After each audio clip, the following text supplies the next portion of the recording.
ఏపీలో స్త్రీ శక్తి అమలు. అసలు ఈ స్త్రీ శక్తి అంటే ఏంటో చూద్దాం. ఆంధ్రప్రదేశ్ ప్రభుత్వం ఆగస్టు 15 నుంచి మహిళలకు ఉచిత బస్సు ప్రయాణం పథకం అమలు చేయనుంది. అసలు ఏంటి, ఆగస్ట్ 15 నుంచి ఈ స్త్రీ శక్తిని అమలు చేస్తుందంట. ఈ స్త్రీ శక్తి అనేది ఏంటి, మహిళలకు ఉచిత బస్సు ప్రయాణం అంట. సో ఏంటి, ఏపీఎస్ఆర్టీసీకి చెందిన మొత్తం బస్సుల్లో 74% ఈ పథకం వర్తిస్తుంది. సో ఏపీఎస్ఆర్టీసీలో ఏవైతే బస్సెస్ ఉన్నాయో ఆ కంప్లీట్ టోటల్ నెంబర్ ఆఫ్ బస్సెస్లో 74% ఆఫ్ ద బస్సెస్లో ఈ స్కీమ్ ఇంప్లిమెంట్ చేస్తారంట.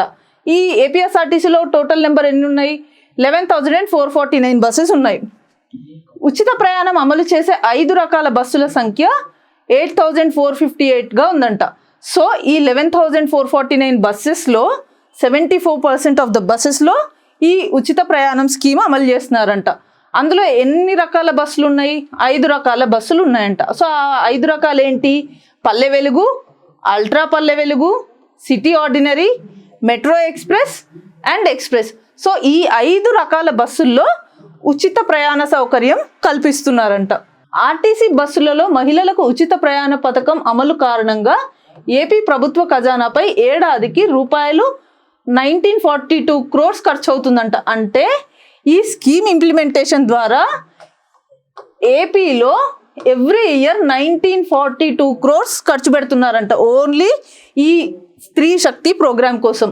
అంటే ఎవ్రీ మంత్ 162 crores స్పెండ్ చేస్తుంది ఏపీ గవర్నమెంట్. తెలంగాణలో మహాలక్ష్మి పథకం పేరుతో ఉచిత బస్సు ప్రయాణ సౌకర్యం మహిళలకు అందుబాటులో ఉంది. సో ఎలాగైతే ఏపీలో ఇప్పుడు ఆగస్టు 15కి కొత్తగా మహిళా స్త్రీ శక్తి పేరు మీద ఈ ఫ్రీ బస్సు స్కీమ్ తీసుకొచ్చారో లేడీస్కి, మన తెలంగాణలో కూడా ఆల్రెడీ మహాలక్ష్మి పథకం అనే స్కీమ్ ద్వారా మహిళలకి ఉచిత బస్సు ప్రయాణ సౌకర్యం కల్పించారనమాట.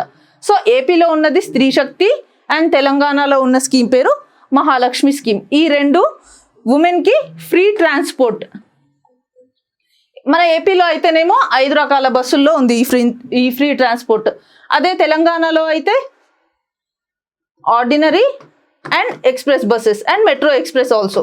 సో ఈ 3 రకాల బస్సెస్లో మన తెలంగాణలో ఈ మహాలక్ష్మి పథకం అమలు చేస్తున్నారు.